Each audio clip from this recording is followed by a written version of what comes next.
இன்வெஸ்ட்மெண்ட்னு சொன்னாலே நம்ம மனசுக்கு வர்றது நம்பர்ஸ், டேட்டா, ஸ்ட்ராட்டஜிஸ் இதெல்லாம் தான். ஆனா இது எல்லாத்தையும் தாண்டி நம்ம முடிவுகளை ரொம்பவே பாதிக்கிற ஒரு விஷயம் இருக்கு. அதுதான் நம்மளோட உணர்ச்சிகள். இந்த அனாலிசிஸ்ல இன்வெஸ்ட்மெண்ட்டுக்கும் நம்ம இமோஷன்ஸ்க்கும் இருக்கிற அந்த ஒரு சிக்கலான கனெக்ஷனை பத்தி தான் பார்க்க போறோம். சரி, இதை யோசிச்சு பாருங்களேன்.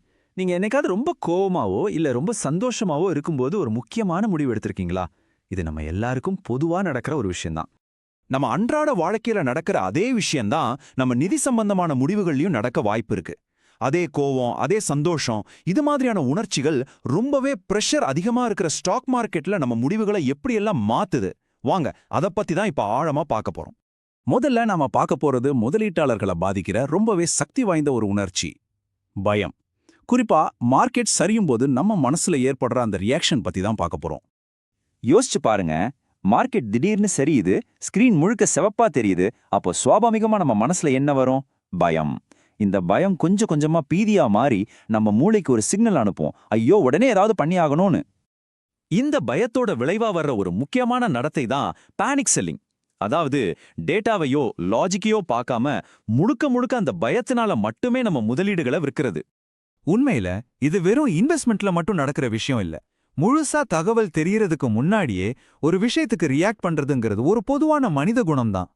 சரி, இப்போ நாணயத்தோட இன்னொரு பக்கத்தை பார்க்கலாம். பயத்துக்கு நேரா ஆப்போசிட், ஆனா அதே அளவுக்கு பவர்ஃபுல்லான ஒரு உணர்ச்சி, பேராசை.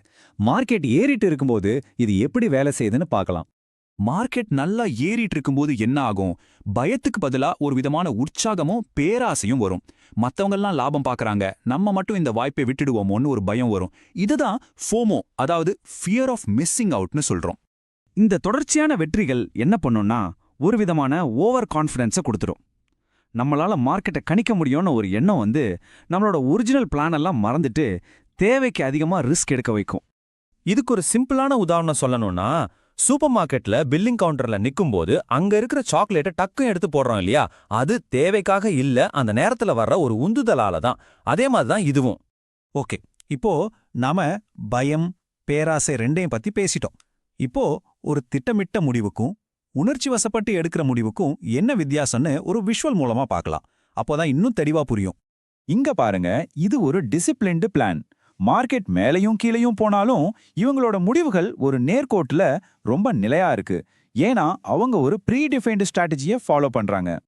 ஆனா இங்க பாருங்க, இது ஒரு இமோஷனல் ரியாக்ஷன். மார்க்கெட் லைன் எப்படி ஏறி இறங்குதோ அதே மாதிரி இவங்களோட முடிவுகளும் ஏறி இறங்குது.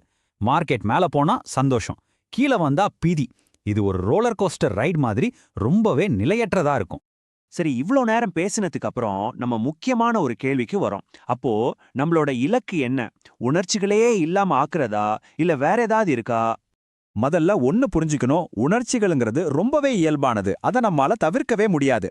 எல்லா இன்வெஸ்டரும் இதை அனுபவிப்பாங்க. அப்போ நம்ம குறிக்கோள் உணர்ச்சிகளை ஒழிக்கிறது இல்ல, அதோட தாக்கம் என்னன்னு புரிஞ்சுக்கிறது தான்.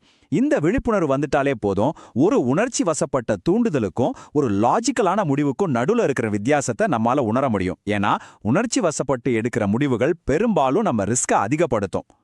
நீங்க இந்த சீரீஸை ஸ்டெப் பை ஸ்டெப்பா ஃபாலோ பண்ணிட்டு வரீங்கன்னா நியூரல் டாரோட்டுக்கு சப்ஸ்கிரைப் பண்ணிக்கலாம். அடுத்த பகுதியில ஒரு பிகினர் எப்படி இந்த மாதிரி டிசிப்ளின்டு டெசிஷன் மேக்கிங் பழக்கத்தை வளர்த்துக்கலாங்கிறத பத்தி நாம புரிஞ்சுக்க போறோம். அது வரைக்கும் இணைந்திருங்கள்.